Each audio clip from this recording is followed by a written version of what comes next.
Okay, completed. Okay. Is my screen visible?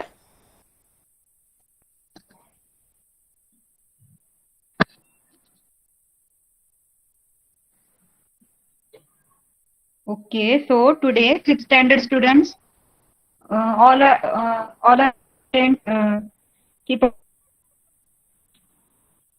our and environment. Our is our home and म्हणजे आपले घर, पर्यावरण म्हणजेच आपला आजूबाजूचा परिसर. इन्व्हायरमेंट मीन्स काय तर पर्यावरण. तर पर्यावरण म्हणजे आपल्या आजूबाजूचा जो परिसर असतो त्याला बोलतात पर्यावरण.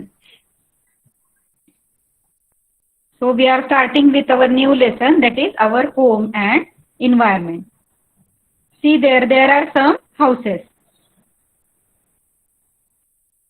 Look at the picture. There are 6 types of houses. तर हाऊस मध्ये बघा कसा डिफरन्स आहे. प्रत्येक पिक्चर मधला हाऊस डिफरंट आहे.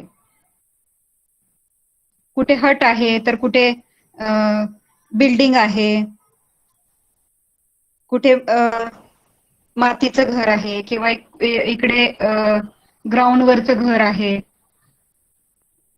मीन्स सिमेंट कॉन्क्रीटचं घर आहे है ना. इथे कौलारू घर आहे. तर जी हट असते ती कशापासून बनलेली असते? झाडांच्या काड्यापासून किंवा पानांपासून. त्याला काय बोलतात? वॅटल अँड डॉब. वॅटल अँड डॉब हाऊस बोलतात. Okay.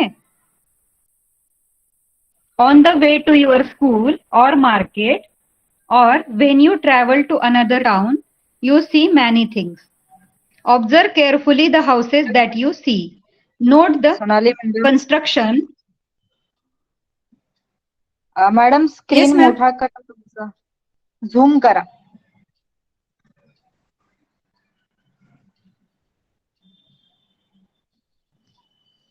Okay, is it clear?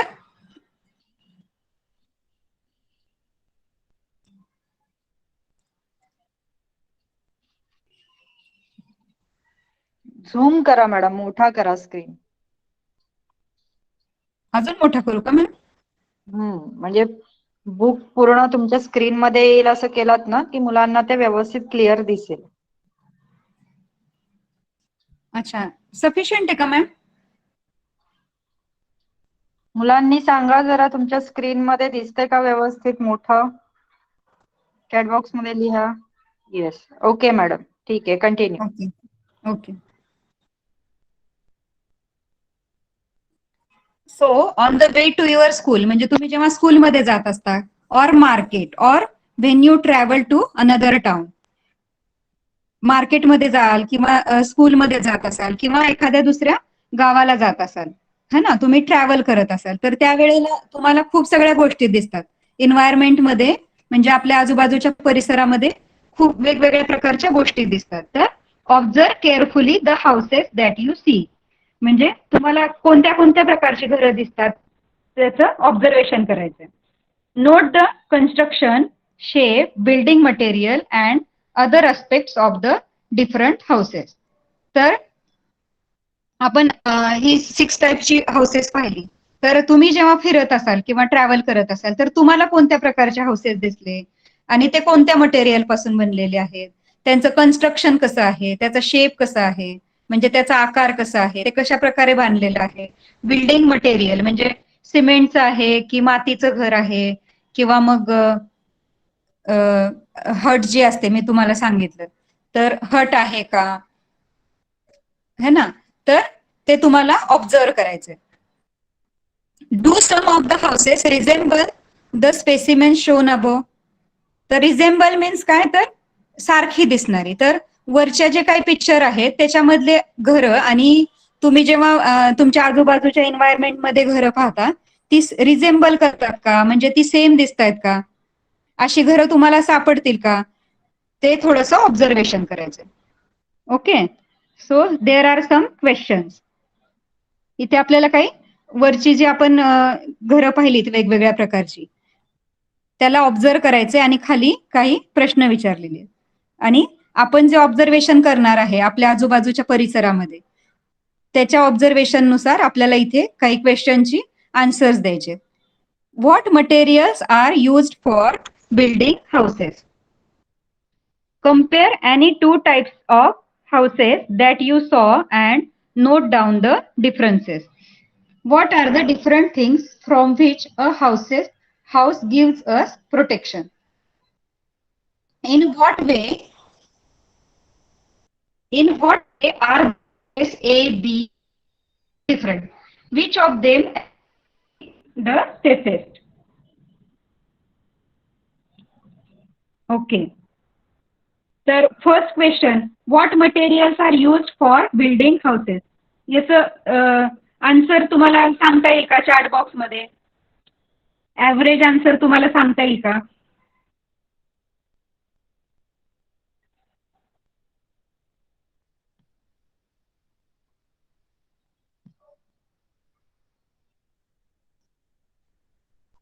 Yes, cement ब्रिकची घरं पाहतो. अजून आपण मी जे सांगितलं तुम्हाला, मातीची घरं असतात किंवा मग वॅटल अँड डॉब म्हणजे तो जो पालापाचोळा असतो झाडांचा त्याच्यापासून बनवलेली झोपड्या असतात,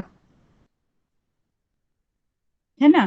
तर आपल्या असं लक्षात येईल की वेगवेगळी घरं बनवण्यासाठी वेगवेगळ्या प्रकारचं मटेरियल यूज केलं जातं.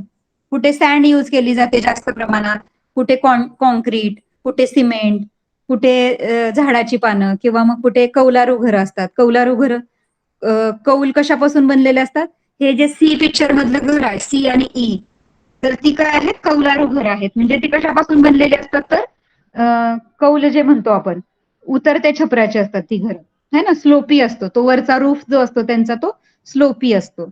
म्हणजेच काय, तर पाऊस पडला तर पावसाचं पाणी त्याच्यावरती टिकून राहू नये, तिथे साठवू नये म्हणून त्याला असा स्लोप केलेला असतो, उतार केलेला असतो. आणि ती लाल मातीच्या, आता कोकणामध्ये वगैरे अशी घरं भेटतात आपल्याला, तर ती कशापासून बनलेली असतात? लाल मातीपासून ती कौलं बनलेली असतात. म्हणजे लाल मातीचा यूज केलेला असतो. इकडे बिल्डिंग मध्ये वेगळ्या प्रकारचं मटेरियल असतं, वाळू, सिमेंट, विटा वगैरे. आणि ह्या ज्या डी मधली जी बिल्डिंग आहे मोठी, याच्यामध्ये सिमेंट ब्रिक सोबतच ग्लास सुद्धा यूज केली आहे बघा. ग्लासचा वापर खूप मोठ्या प्रमाणात केलेला आहे इथे. आपण काही अशा बिल्डिंग बघतो की वरून खालीपर्यंत ग्लासेस असतात खूप त्याला. Compare any two types of houses that you saw and note down the differences. आता कोणतीही दोन घरं घ्यायची आहेत आणि त्याच्यामधला आपल्याला डिफरन्स नोट डाऊन करायचा. What are the different things from which a house gives us protection?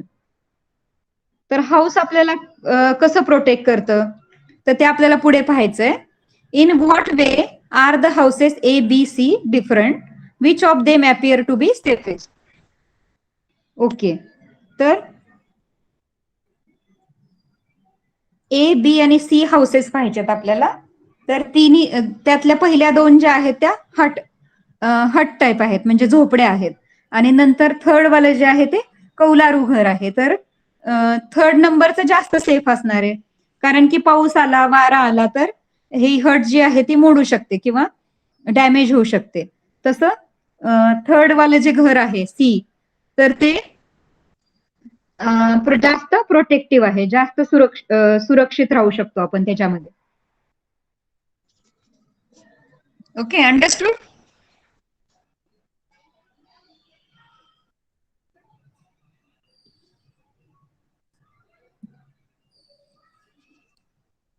Okay.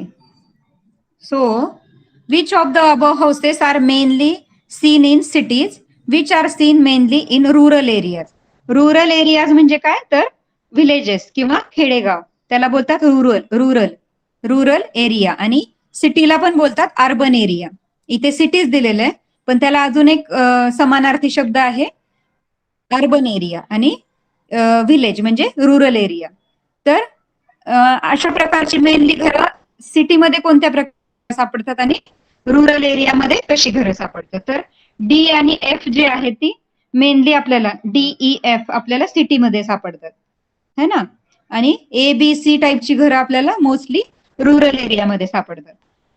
Think about your own environment and the climate there and choose the most suitable house for yourself by putting a tick correct sign in the box near the picture. तर ह्याच्यापैकी तुमचं घर, तुम्ही ज्या वातावरणात राहता, म्हणजे तुम्ही ज्या एन्व्हायरमेंट मध्ये राहता, त्याच्यासाठी कोणतं घर तुमच्यासाठी सेफ आहे? तर प्रत्येकाचं आन्सर वेगळं असू शकतं. हट प्रिफर तिथे एवढं सिमेंट करायला तेवढं त्यांच्याकडे गरीब असतात, किंवा मग तिथे झाडं वगैरे मोठ्या प्रमाणावर अवेलेबल असतात, म्हणून मग तिथली लोक हट प्रिफर करतात. कोकणातली लोक कौलारू घरं, तसेच सिटीमध्ये सिमेंट कॉन्क्रीटची घरं. तर आपण सिटीमध्ये असू तर ऑब्व्हियसली आपण बिल्डिंग चूज करणार आहे, किंवा मग हे एस नंबरचं घर आहे रो हाऊस टाईप, तर ते आपण सिलेक्ट करणार. आणि रुरल एरियामध्ये आपल्याला हट सेफ आहे, हट किंवा मग सी टाईपचं जे हाऊस आहे ते पण ओके आहे आपल्यासाठी, है ना. तर आपल्या त्याच्यानुसार आपण टिक करायचं. आता डी मध्ये बघा, जिथे आता खूप मोठी जी शहरं आहेत पुण्या मुंबई सारखी, तिथे अशी एफ सारखी जी घरं आहेत ती सुद्धा खूप कॉस्टली असतात, खूप महाग असतात. खालची घरं इझिली आपल्याला अवेलेबल नसतात. मग तिथे काय करावं लागणार आहे, आपल्याला अशा बिल्डिंग मध्ये राहावं लागणार आहे जिथे खूप सगळे फ्लोअर आहेत. बघा आता तर 30-30 फ्लोअरच्या सुद्धा बिल्डिंग बनत आहेत सिटीमध्ये. पुण्या मुंबई सारख्या ठिकाणी 30-30, 32-32 फ्लोअरच्या सुद्धा बिल्डिंग बनत आहेत. 30 फ्लोअरची बिल्डिंग सुद्धा कॉमन झालेली आहे. 27-30 अशा फ्लोअरच्या बिल्डिंग बनतात इथे, कारण जागेची अवेलेबिलिटी नाहीये. कमी जागेमध्ये जास्त घरं जर बांधायची असतील तर मग बिल्डिंग प्रेफर करावी लागेल आपल्याला. Okay, we saw different types of houses in a picture. Their main uses can be listed as follow. घराचा मेन उद्देश काय असतो? घर कशासाठी पाहिजे असतं आपल्याला? आपलं जे हाऊस आहे कुठल्याही टाईपचं जे असेल ते कशासाठी असतं? Mainly a shelter. शेल्टर म्हणजे काय? आपल्याला निवाऱ्यासाठी पाहिजे असतं, घरामध्ये राहण्यासाठी. निवारा म्हणजे काय? ज्याच्यामध्ये आपण राहतो. असं बाहेर रोडवर तर नाही राहू शकत आपण, किंवा आता आपण झाडाखाली तर नाही राहू शकत. जे एन्शियंट लोक जी होती पूर्वी, प्राचीन काळातले आदी मानव, ते झाडावरती राहायचे. आता आपण झाडावरती तर नाही राहू शकत. म्हणजे आपल्याला काय पाहिजे? एक प्रॉपर निवारा पाहिजे, म्हणजे शेल्टर. अ रेस्टिंग प्लेस, रेस्ट करण्यासाठी, आपल्याला थोडा वेळ आराम करण्यासाठी एक जागा पाहिजे. आपण बाहेरून काम करून येतो, थकून येतो, मग आपण कुठे जाणार? रोडवर तर नाही राहू शकत. मग आपल्याला काय पाहिजे? एक आराम करण्यासाठी एक आरामदायक अशी जागा पाहिजे, म्हणजेच a resting place. Protection against the sun, wind, cold and the rain. आता घर आपल्याला प्रोटेक्ट पण करतं उन्हापासून, वारा किंवा थंडी किंवा पाऊस, ह्या सगळ्या गोष्टींपासून घर आपल्याला प्रोटेक्ट करतं. म्हणजे किती इम्पॉर्टंट आहे बघा, घराचा किती इम्पॉर्टन्स आहे. भले कुठल्याही प्रकारचं घर असो, भले ते रुरल एरिया मधलं हट असो किंवा मग अर्बन एरिया मधला बिल्डिंग असो, दोन्ही आपल्याला प्रोटेक्शनसाठी, म्हणजे सन, विंड, कोल्ड आणि रेन पासून आराम करण्यासाठी, निवाऱ्यासाठी घर आवश्यक आहे. Protection from wild animals. तर जंगलाजवळ राहत असू तर तिथे वाईल्ड अॅनिमल असतात. तर वाईल्ड अॅनिमल्स पासून म्हणजे टायगर, लायन सारखे सुद्धा अॅनिमल्स आपल्याला फेस करावे लागतात, किंवा स्नेक्स वगैरे असतात. तर त्यांच्यापासून प्रोटेक्ट करण्यासाठी सुद्धा आपल्याला एक अशी जागा पाहिजे, असं एक शेल्टर पाहिजे.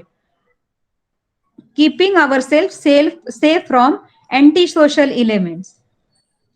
तर आपल्याला सेफ ठेवण्यासाठी, कीपिंग अवर सेफ म्हणजे आपल्याला सुरक्षित ठेवण्यासाठी कुणापासून? तर अँटी सोशल एलिमेंट्स म्हणजे असामाजिक घटक. असामाजिक घटक म्हणजे काय? बाहेर कुठे भांडण चालू आहे, दंगल चालू आहे, मारफोड, मारामारी किंवा पडझड किंवा असं दगडफेक, असं दंगल बोलतो ना आपण. तर ह्या सगळ्या अँटी सोशल घटक आहेत, म्हणजे असामाजिक घटक आहेत. तर अशा घटकांपासून आपल्याला सेफ राहायचंय, तर आपण काय करू? आपण आपल्या घरामध्ये राहू दरवाजा बंद करून, है ना. तर हे जे अँटी सोशल एलिमेंट्स आहे ह्याच्यापासून सेफ राहायचं असेल तरी आपल्याला एका घराची आवश्यकता आहे. म्हणजे घराचं किती महत्व आहे बघा. Most important part in our life, that is our house. घर हा आपल्या आयुष्यातला सगळ्यात महत्वाचा घटक आहे. तर आता घरं पण जी असतात ती वेगवेगळ्या ठिकाणी आपल्या भारतामध्ये जसं जसं हवामान आहे, जसं जसं क्लायमेट आहे किंवा आहे म्हणजे सारखं घर बांधलं जातं. इथे बघा किती प्रकारची घर. तर मग असेल तर असं जम्मू काश्मीरचं बघा वरती, तर माउंटेनियस रिजन मध्ये. Is there any problem?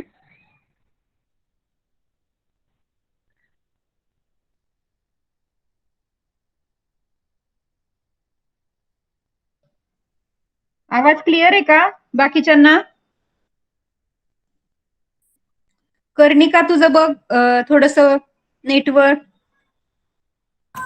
Ma'am माझं नेटवर्क फुल आहे, तुमचा मध्येच आवाज येत नव्हता. अच्छा, पण कर्णिका बाकीच्यांना येतो म्हणतायत सगळेजण. तर तू असं ओपन नेटवर्क मध्ये बस. कधी कधी आपण डोअर वगैरे बंद करून बसलं की नेटवर्क येत नाही मग. ओके.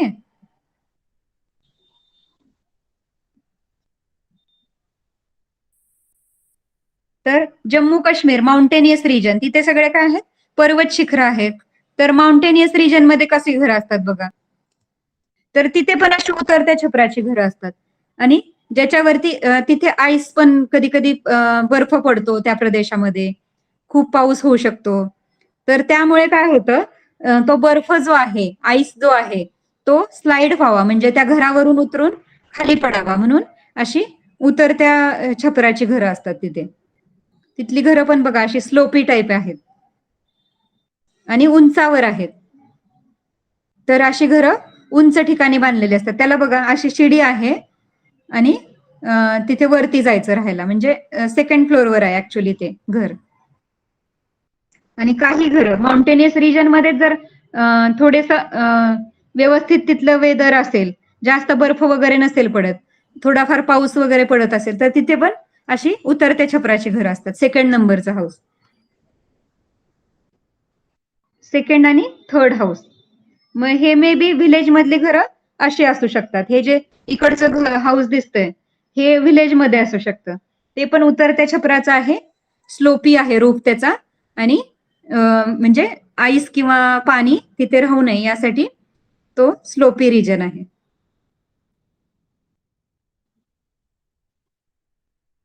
त्याच्यानंतर आहे प्लेन्स. प्लेन वरती, प्लेन म्हणजे सपाट मैदान जे असतं, सपाट मैदानावरती अशा प्रकारची घरं दाखवलेली आहेत. ही दोन जी हट दाखवलेली आहेत ती सपाट मैदानावरती, म्हणजे नॉर्मल आपल्या ज्या झोपड्या असतात त्या झोपड्या दाखवलेल्या आहेत त्यांनी.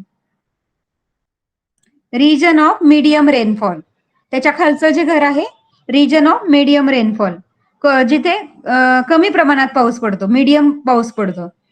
तर तिथे कसं घर आहे, तिथे असं उतरत्या छपराचं घर आहे आणि ते व्हिलेज मधलं घर दिसतं आपल्याला. व्हिलेज मधलं एक झोपडी टाईप घर आहे. त्याच्यानंतर रिजन ऑफ हेवी रेनफॉल, जिथे खूप जास्त प्रमाणात पाऊस पडतो, तिथे असं अशी दोन घरं दिलेली आहेत खालची बघा. ही दोन घरं जी आहेत ती जिथे खूप जास्त प्रमाणात पाऊस पडतो, तिथे कौलारू घरं आहेत बघा, कौलांची घरं आहेत तिथे. समुद्रकिनारी हा जो दुसरा जो घर आहे हा बघा, तर तो समुद्र किनारी आहे है ना. नारळाची झाडं वगैरे दिसत आहेत, तर समुद्र सपाटीला लागून आहे आणि ती मोस्टली लाकडाची घरं दिसत आहेत आपल्याला. ते वूड पासून बनवलेली घरं आहेत. म्हणजे तिथे जंगल वगैरे जास्त प्रमाणात असतं, मग ते तिथले लोक लाकूड प्रेफर करतात. तर तिथे तिथली घरं लाकडी असतात आणि हेवी रेनफॉल होतो म्हणून उतरत्या छपराची पण आहेत ती घरं. कशी आहेत, त्याचं जे वरचं रूफ आहे ते उतरतं आहे. त्याच्यानंतर नंतरचं घर जे आहे ते पण हेवी रेनफॉल मध्ये येतं. ही जी दोन्ही घरं आहेत ती सुद्धा हेवी रेनफॉल आणि कमी रेनफॉल अशा प्रकारचे येतात. सेमच घर आहे, म्हणजे उतरत्या छपराची. काही लाकडाचे आहेत आणि हे वरचं जे असतं ग्रीन हाऊस जे आहे ते पण उतरत्या छपराचे, ते आहे लो रेनफॉल मधलं, म्हणजे कमी रेनफॉल, पण ते कसं आहे बघा, मातीचं घर आहे ते. कमी पाऊस असल्यामुळे तिथे माती वाहून जाण्याची शक्यता कमी असते, म्हणून ते घर मातीचं आहे. त्याच्यानंतर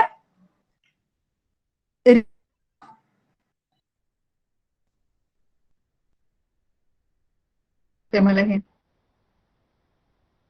low rainfall, region of low rainfall, म्हणजे जिथे कमी आहे हे घर.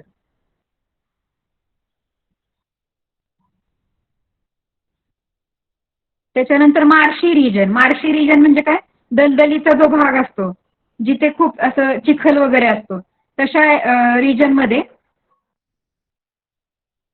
हे रिजन, ह्याचा जो एरो दाखवलाय तो region of heavy rainfall.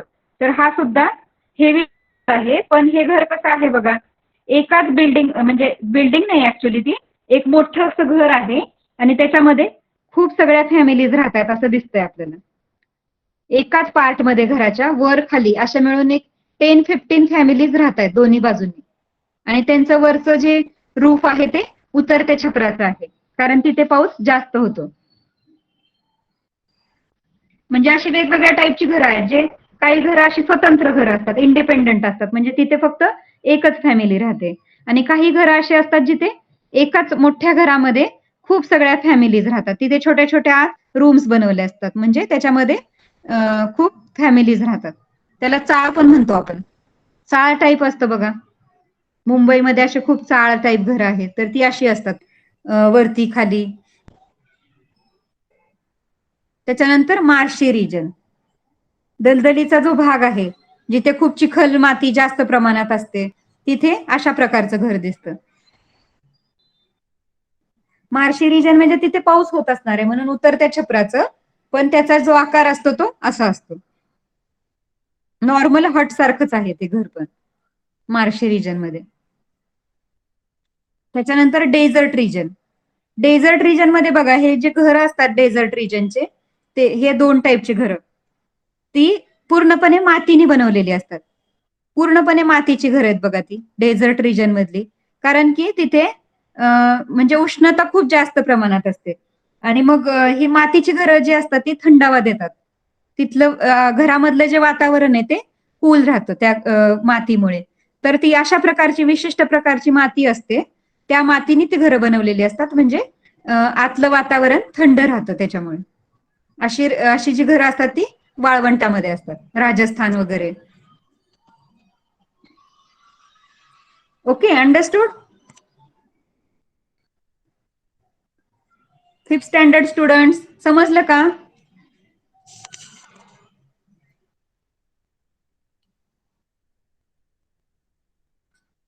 Okay.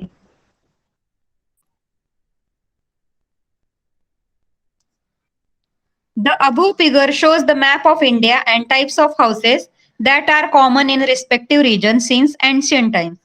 Ancient time म्हणजे प्राचीन काळापासून जी चालत आलेली घरं आहेत ती वेगवेगळ्या प्रकारची घरं इथे दाखवलेली आहेत आपल्या पूर्ण भारतामध्ये. A map of India and types of houses, म्हणजे आपल्या भारताचा नकाशा आहे आणि वेगवेगळ्या टाईपचे हाऊसेस आहेत. That are common in respective region, वेगवेगळ्या त्या त्या प्रकारच्या प्रदेशातली जी घरं आहेत ती कुठून चालत आलीत, एन्शियंट टाइम्स पासून, म्हणजे प्राचीन काळापासून जी घरं चालत आलेली आहेत, ओल्ड स्टाईलची घरं सगळी दाखवलेली आहेत. त्याच्यामध्ये कुठेही आपल्याला बिल्डिंग किंवा मॉडर्न टाईपचे हाऊसेस नाही दिसत आहेत, सगळे एन्शियंट टाइम्स म्हणजे प्राचीन काळातली घरं दिसत आहेत आपल्याला. Note how the construction or structure of house changes from region to region. आताच आपण पाहिलं, region of heavy rainfall, region of medium rainfall, region of low rainfall, desert region, marshy region, mountainous region आणि plain. तर ह्या वेगवेगळ्या प्रदेशामध्ये कशा कशा प्रकारची घरं आढळतात हे आत्ताच आपण सगळे पिक्चर्स लर्न केले. Observe the map and picture of houses and complete the following chart. तर इथे आपल्याला काही रिजन दिलेलं आहे. प्लेन फॉर एक्झाम्पल एक करून दाखवलं आपल्याला. प्लेन रिजन मध्ये कोणत्या टाईपचं घर असतं, फ्लॅट रूफ हाऊस. शेप कसा आहे? रेक्टँग्युलर. बिल्डिंग कसं आहे? रूफ आहे वूड पासून बनलेलं आणि वॉल आहे स्टोन पासून बनलेलं. इथे प्लेन बघा, प्लेन कुठे?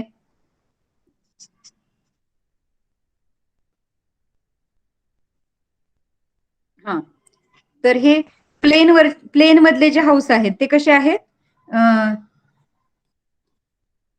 रूफ जे आहे त्याचं वूड आणि अर्थ पासून बनले आणि स्टोन मातीपासून बनले. अर्थ म्हणजे काय की माती. ओके, अर्थ म्हणजे आपली पृथ्वी.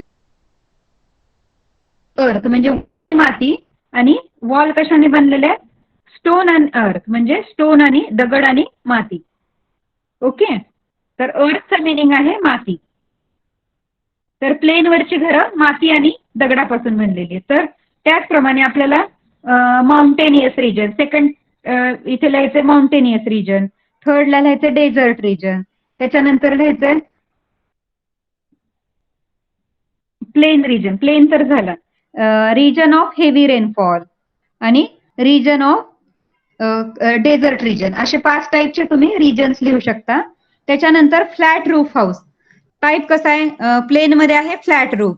जर उतरत्या छपराचं असेल तर स्लोपी रूफ लिहायचं आपल्याला, स्लोपी रूफ हाऊस. मग रेक्टँग्युलर आहे की स्क्वेअर आहे शेप, तो पण लिहायचा आहे. आणि रूफ कसं आहे आणि त्याच्या वॉल्स कशा आहेत, तो एक चार्ट आपल्याला कम्प्लीट करायचा आहे. वूड म्हणजे लाकूड पासून बनलेलं आहे, माती म्हणजे अर्थ पासून बनलेलं आहे, सिमेंट पासून बनलेलं आहे की मग वूड पासून बनलेलं आहे. वूड किंवा सॉइल असे 2च टाईप असणार आहेत, कारण हे प्राचीन काळातली घर आहेत. ही काही नवीन घरं नाहीयेत की ती आपल्याला सिमेंट कॉन्क्रीट किंवा ब्रिक्सने बनलेली आहेत. तर ती कशाने बनली? एक तर वूड असणार आहे, माती असणार आहे किंवा स्टोन असणार आहे. तर ते फाइंड आउट करून तुम्हाला लिहायचंय.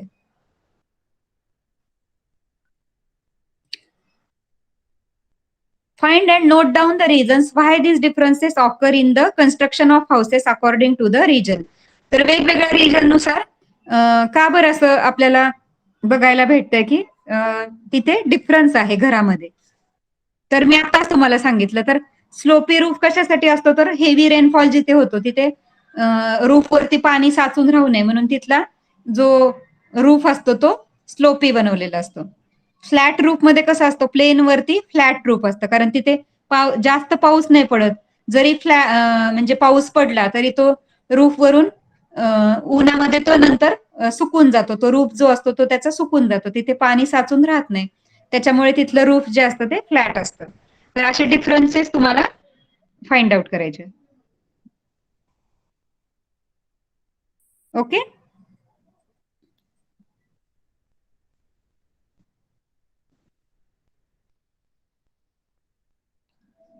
Okay. Is there any doubt?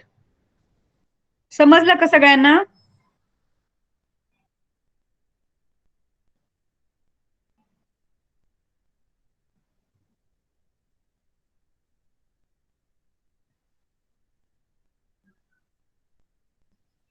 All students. Anuj, अजून कोण होतं? Aniket,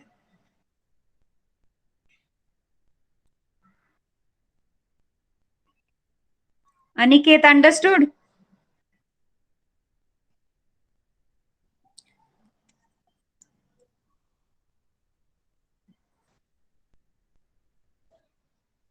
Okay. So we will move to the 6th standard. Okay. कारण आपण जस्ट 2 चॅप्टर्स कम्प्लीट केलेले आहेत. आपल्याला थोडस फास्ट कम्प्लीट करावं लागणार आहे. We have completed only 2 chapters. Okay.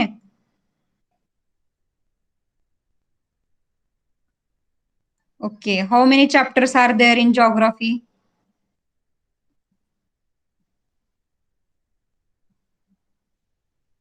Total 10 lessons. So we are on 3rd lesson. Okay. Comparing a globe and a map and field visits. Field visit म्हणजे काय? एखाद्या ठिकाणाला भेट द्यायची. तर आता फील्ड व्हिजिट तर पॉसिबल नाही आपल्याला, तर तुम्ही ते ऍज्युम करायचे किंवा मग तुम्ही आसपासच्या प्रदेशामध्ये किंवा तुमच्या एन्व्हायरमेंटमध्ये जर अवेलेबल असेल तर तुम्ही तिथे व्हिजिट करू शकता. Comparing a globe and the map. आता आपण लास्ट टाइम पाहिलं की what is globe and what is map. तर ग्लोब म्हणजे काय, एक 3D स्ट्रक्चर असतं अर्थचं, आणि मॅप हे 2D असतं, म्हणजे 2 डायमेन्शनल. एक फ्लॅट मॅप म्हणजे एखाद्या पेपरवर बनवलेला एक असतो. तर आणि आपण ग्रॅटिक्युल है ना, मेरिडियन, लॅटिट्यूड, लॉंगिट्यूड, ग्रॅटिक्यूल, अक्षवृत्त, विषुववृत्त, कर्कवृत्त, हे जे वृत्त आपण पाहिले त्याचा खूप इम्पॉर्टन्स आहे ग्लोबमध्ये. ग्लोब लर्न करण्यामध्ये खूप इम्पॉर्टन्स आहे त्याचा.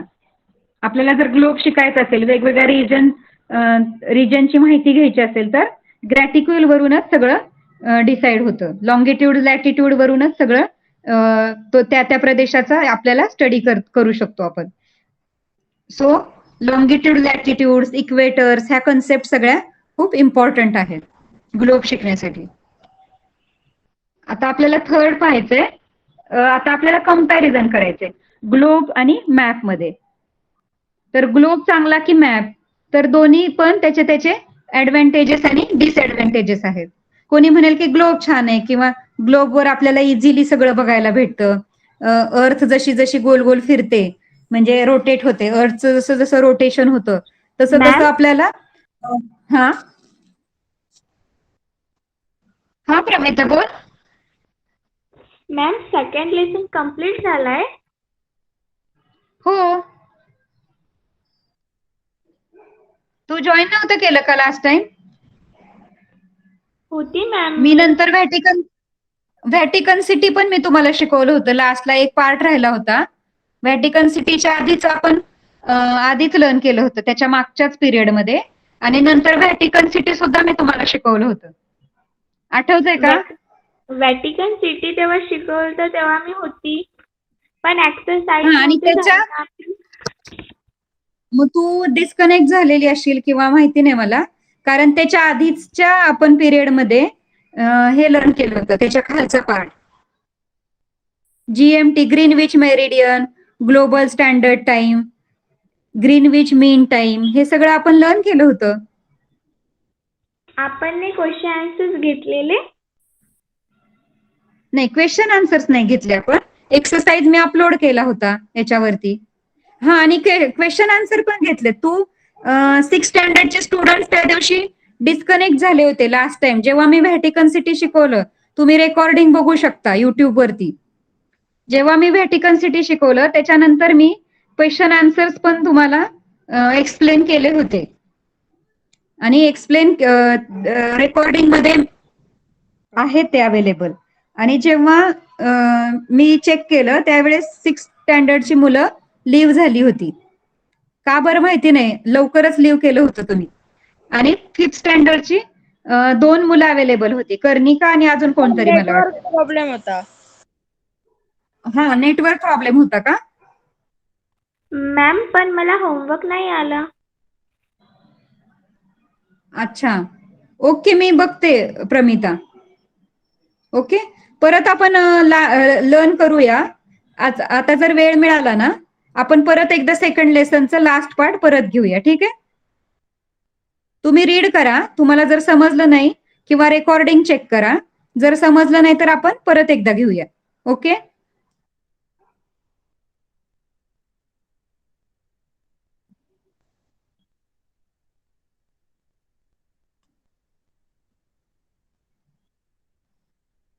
Comparing a globe. हा,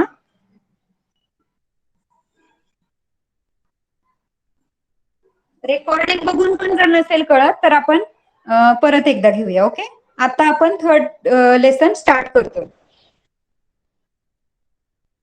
comparing globe and map.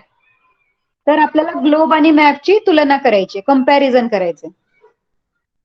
Field visits आणि काही ठिकाणांना भेटी द्यायच्या. ओके, कन्सिडर करायचे की आपण इथे भेटतोय किंवा ह्या फील्ड व्हिजिटला गेलोय वगैरे. Okay, Friends, we have seen how meridians and parallels are drawn on globe.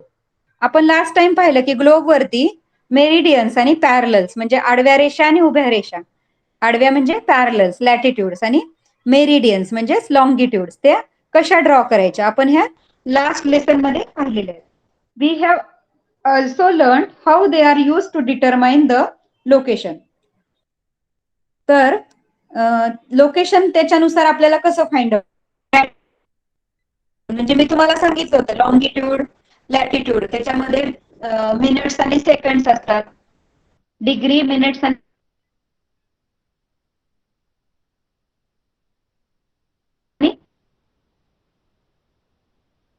करून त्या ग्लोब वरती त्या सगळ्या गोष्टी compare map and the globe and understand the difference between them. तर आता ह्या लेसन मध्ये आपल्याला मॅप आणि ग्लोब ह्याच्यामधला डिफरन्स पाहायचा आहे, त्याच्यामधला फरक बघायचा आहे. Make a group of 5 or 6. Each group should have world map, a map of India and a globe.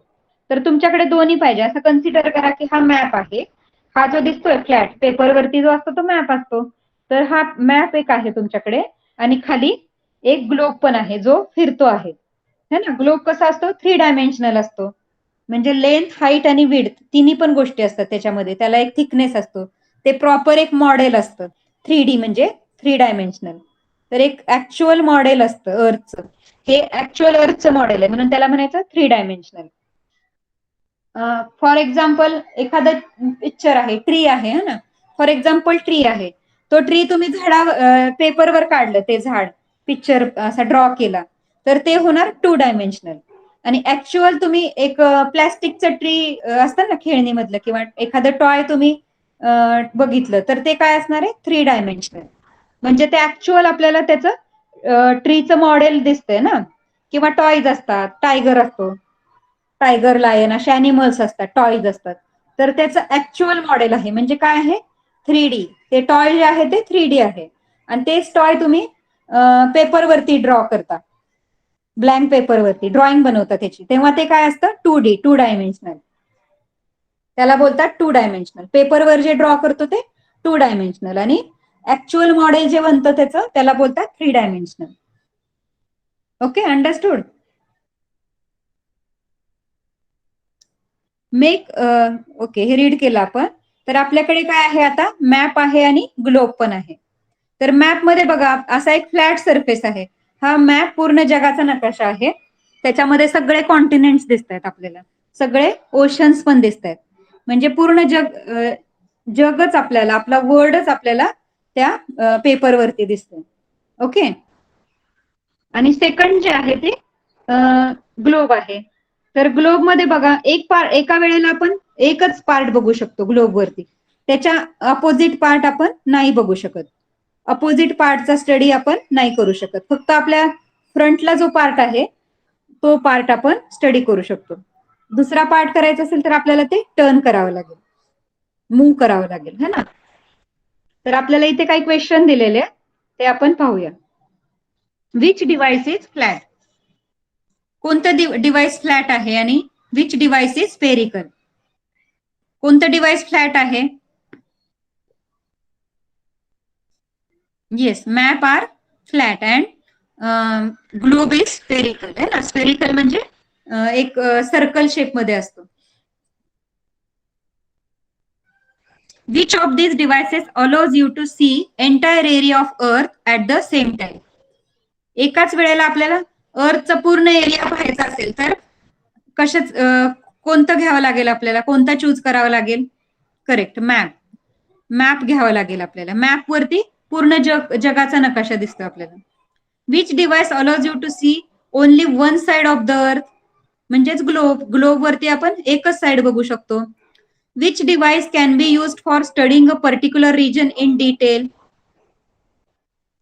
एखादा पर्टिक्युलर रिजन आहे, फॉर एक्झाम्पल इंडियाचा स्टडी करायचा आपल्याला, आपल्या वर्ल्ड मध्ये इंडिया आहे आणि इंडियाचा स्टडी करायचा आपल्याला, तर काय चूज करावं लागेल, मॅप्स की ग्लोब.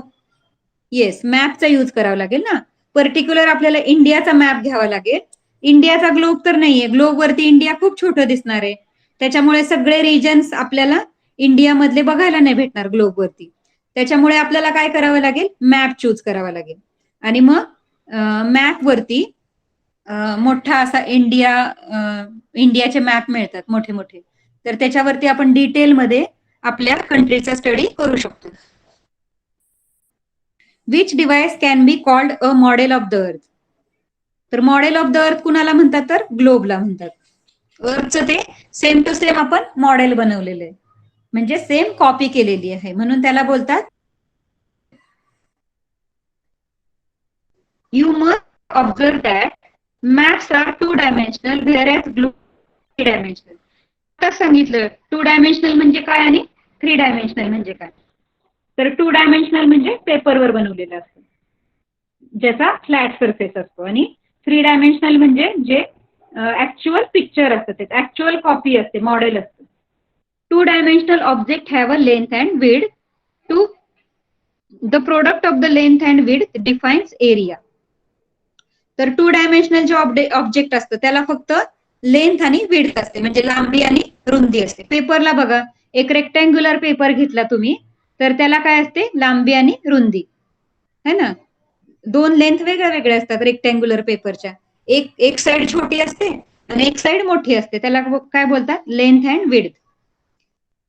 आणि त्या दोन्हींचं प्रोडक्ट म्हणजे त्या दोन्हींना मल्टिप्लाय केलं तर काय होतं, आपल्याला आपण त्याचा एरिया फाइंड आउट करू शकतो. म्हणजे तो पूर्ण पेपरचा एरिया किती आहे, क्षेत्रफळ किती आहे ते सांगू शकतो आपण त्यांचं मल्टिप्लिकेशन करून. 3 dimensional objects have length, width and height. तर 3 डायमेन्शनल ऑब्जेक्ट जे असतं त्याला लेंथ पण असते, विड्थ पण असते आणि हाईट पण असते, म्हणजेच एक थिकनेस पण असतो त्याला.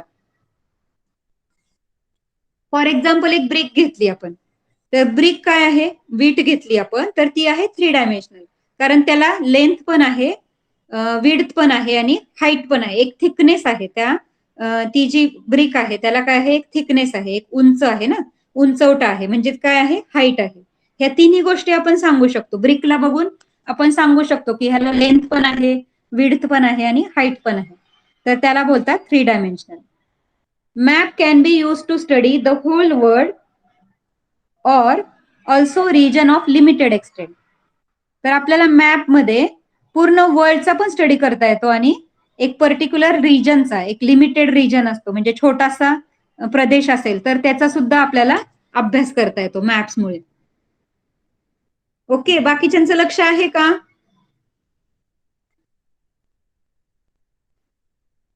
अदर स्टुडंट्स, आदेश, Bhavesh, only Pramita is replying, reacting. What about others? Have you all understood? बाकीच्यांना समजतंय का?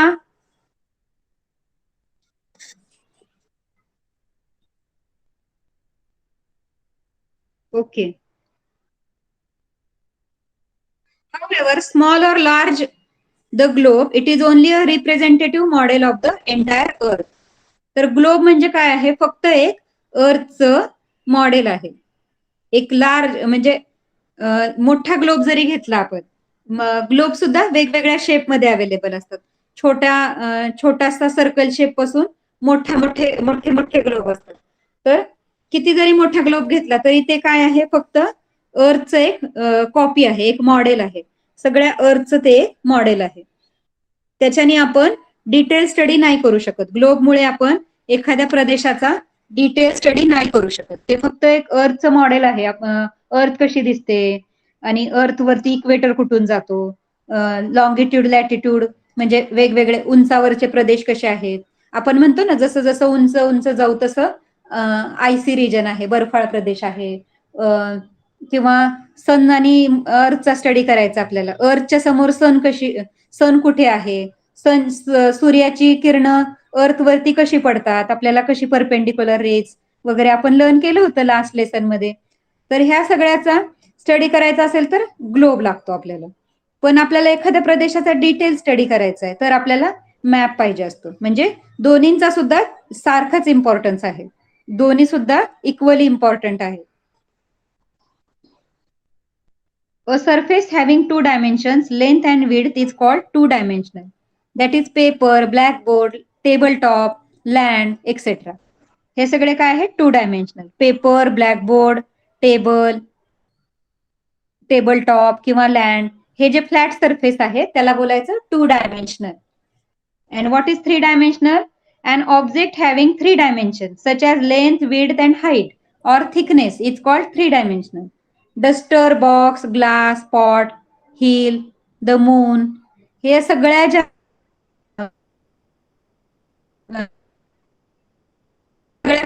Three dimensional.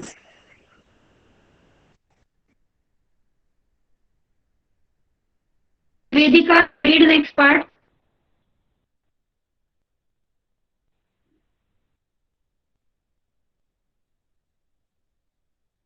वेदिकाच आहे ना नाव?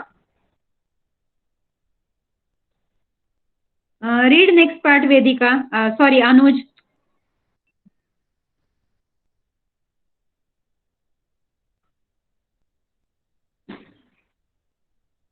Anuj read next part. दिसतोय स्क्रीन वरती? Yes, teacher. Read next part.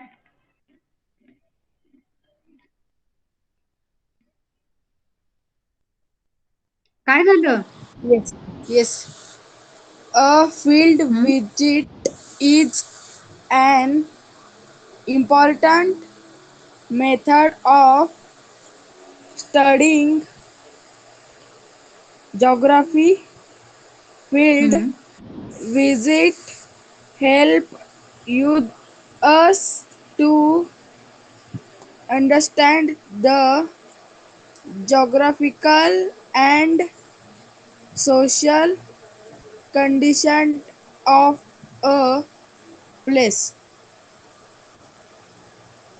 Moreover, it provides an opportunity to directly interact with the local people and understand their problems. Okay. Field visit म्हणजे एखाद्या क्षेत्राला भेट द्यायची, एखाद्या भागाला भेट द्यायची, त्याला बोलतात field visit. Field visit is an important method of studying geography. Field visit म्हणजे एखादं, आता आपण बुक मधून शिकतो, पण ऍक्च्युअल माउंटन कसं आहे किंवा रिव्हर्स कशा आहेत हे ऍक्च्युअल जाऊन बघितल्यावर त्याचा जास्त स्टडी होतो. तर जॉग्राफीमध्ये म्हणजे जॉग्राफी जेव्हा लर्न करतो तर फील्ड व्हिजिटला सुद्धा तेवढंच इम्पॉर्टन्स आहे. Field visit help us to understand the geographical and social condition of the place. तर एखाद्या ठिकाणची भौगोलिक किंवा सामाजिक परिस्थिती, सामाजिक म्हणजे तिथलं राहणीमान, तिथलं कल्चर, त्याला बोलतात social condition. And geographical condition म्हणजे भौगोलिक, म्हणजे तो उंच प्रदेश आहे का, तिथे जास्त पाऊस पडतो का, किंवा तिथे जास्त किंवा तो डेझर्ट आहे की हेवी रेनचं रिजन आहे. ह्या सगळ्या गोष्टी माहिती करायच्या असतील तर आपल्याला त्या प्रदेशाला भेट द्यावी लागते. Moreover, it provides an opportunity to directly interact with the local people. त्याच्यापेक्षा जास्त मोर ओव्हर म्हणजे अजून का, फील्ड व्हिजिट केल्यावर आपल्याला काय गोष्टी कळतात, तर आपल्याला एक संधी मिळते, अपॉर्च्युनिटी मिळते की directly interact with the local people. Directly आपण त्या एखाद्या ठिकाणाला भेट दिली, समजा एखाद्या एक टेकडीवरती किंवा माउंटन रिजन वरती एक गाव आहे, तिथे माउंटन पण पाहिलं आणि त्या आसपास कसे लोक राहतात, तिथल्या ऍक्च्युअल त्या लोकांना आपण इंटरॅक्ट करू शकतो, म्हणजे भेटू शकतो, त्यांच्याशी बोलू शकतो आणि त्याच्यातून आपल्याला बऱ्याच गोष्टी समजतात. त्या आजूबाजूच्या प्रदेशातल्या इन्व्हायरमेंट मधल्या खूप सगळ्या गोष्टी आपल्याला माहिती होतात त्या लोकांना भेटल्यामुळे, किंवा त्यांचं कल्चर कसं आहे, ते लोक काय खातात किंवा त्यांचं डाएट काय आहे, त्यांचा पोशाख कसा आहे ना, त्यांचं विअरिंग कसं आहे. तर ह्या सगळ्या गोष्टी आपल्याला डायरेक्टली आपण बघू शकतो तिथे जाऊन. म्हणजे ह्याच्यामध्ये तर लर्न करतोच आपण बुकमध्ये, पण ऍक्च्युअल त्या प्रदेशात गेल्यावर आपल्याला अजून जास्त इन्फॉर्मेशन मिळते. अँड अंडरस्टँड देअर प्रॉब्लेम्स, आणि त्या भागामध्ये राहण्याचे त्यांचे प्रॉब्लेम्स काय फेस करतात ते. एखादा माउंटेनियस रिजन असेल किंवा खूप पावसाचा प्रदेश असेल तर तिथे त्यांना काय प्रॉब्लेम फेस होतात हे सुद्धा आपल्याला बघायला भेटतं.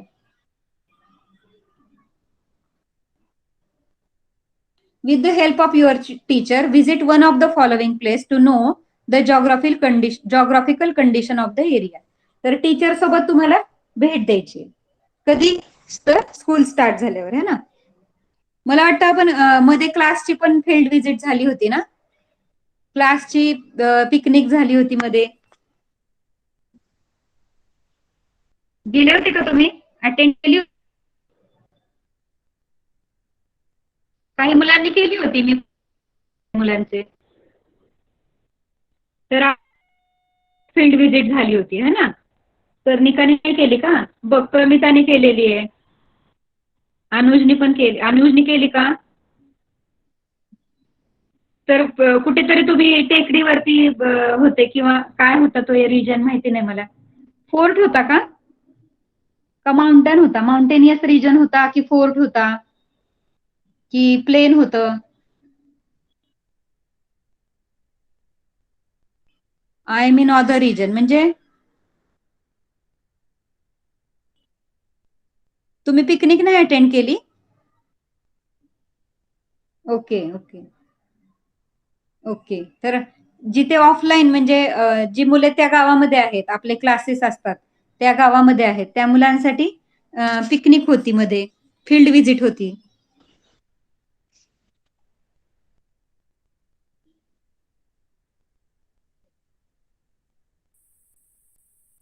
ओके. तर planetarium, post office, bus station, mall, hill, sea coast, small scale industry etcetera. Study places like these to observe and record various features. तर काय काय पाहायचं आपल्याला? एखादं प्लॅनेटोरियम पाहायचंय, म्हणजे काय?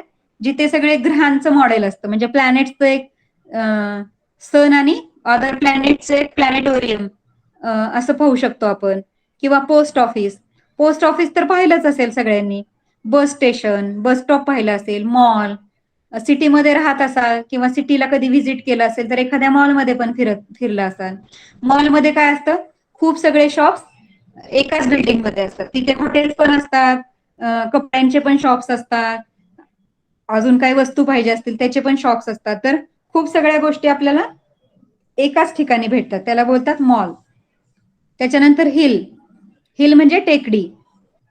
एखाद्या टेकडीवर कधी गेला असाल तुम्ही फिरायला. सी कोस्ट, समुद्र किनारा, कुणी कुणी समुद्र किनारा पाहिला असेल.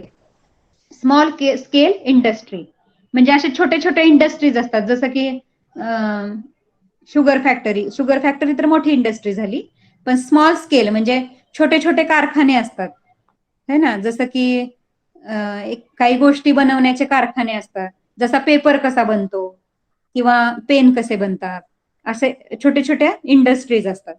तर त्याला आपण भेट देऊ शकतो. Study places like this to observe the record various features. अशा प्लेसेसला भेट द्यायची आणि वेगवेगळे फीचर्स, त्याचे वैशिष्ट्य काय आहेत ती स्टडी करायची, रेकॉर्ड करायचे, म्हणजे लिहून ठेवायचे. Your teacher will guide you at the time of the field visit. Prepare a questionnaire with the help of your teacher and take interviews wherever it is necessary.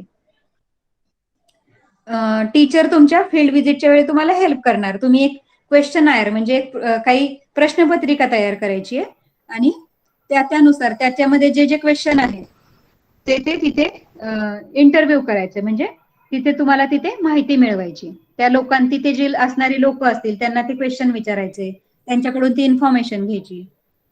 Note down the responses and make a sketches or other notes. आता त्या लोकांचा response कसा येतो, म्हणजे त्या लोकांचे answer, तुम्ही प्रश्न विचाराल तेव्हा त्या लोकांचं काय आन्सर असेल त्यानुसार ते रिस्पॉन्सेस नोट डाऊन करायचे. त्यांचे जे रिस्पॉन्स येतात ते नोट डाऊन करायचे आणि स्केचेस बनवायचे.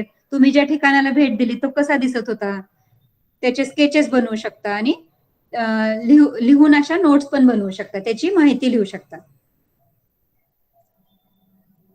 ओके.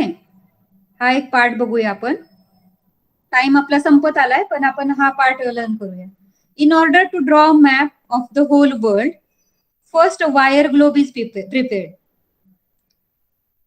सगळ्या ह्याचा एक मॅप बनवायचा जेव्हा होता अर्थचा, त्यावेळेला काय केलं गेलं, एक वायरचं एक मॉडेल बनवलं गेलं. एक तारांपासून बनलेलं असं खाली जे दिसतंय तसं एक मॉडेल बनवलं गेलं आणि त्याच्या आतमध्ये एक बल्ब लावला गेला. ओके, तर लाईटला बसवला गेला आत आणि आपली अर्थचे वेगवेगळे प्रदेश जसे जसे दिसतात तसे तसे त्याच्यावरती ड्रॉ करण्यात आले. ऍक्च्युअल ग्लोब नव्हता, पण तो कशाने बनलेला होता, वायर्सनी बनलेला होता. वायर्सनी बनलेलं एक मॉडेल होतं. A source of light is placed inside the globe. Light बसवला गेला. Then the projection of wire gradually is obtain on paper. म्हणजे आपल्याला मॅप फाइंड आउट. त्यांनी काय केलं मग, ते जे वायर्सचे ग्रॅटिक्यूल बनवले होते, हा ना. हे वायर जे आहेत म्हणजे काय आहेत, ग्रॅटिक्यूल. त्या ग्रॅटिक्यूल नुसार ते ग्रॅटिक्यूल बघून ते सेम टू सेम पेपरवर ड्रॉ करण्यात आलं. This projection is use to draw map. हे जे ग्रॅटिक्यूल आहेत ते बघून की कुठल्या अंतरावरती इंडिया आहे, कुठल्या अंतरावरती ऑस्ट्रेलिया आहे, युरोप आहे, अशा प्रकारे ते ग्रॅटिक्यूल बघून मॅप ड्रॉ करण्यात आला.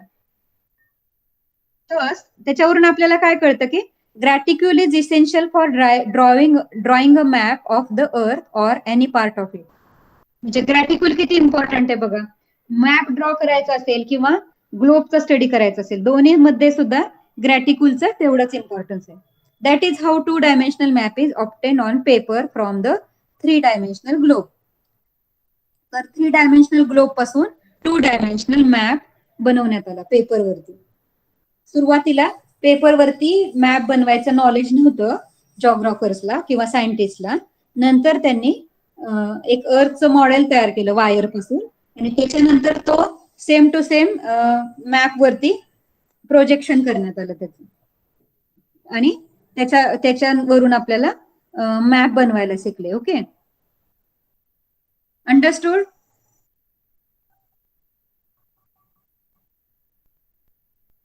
समजलं का सगळ्यांना? इझी होता आजचा, है ना.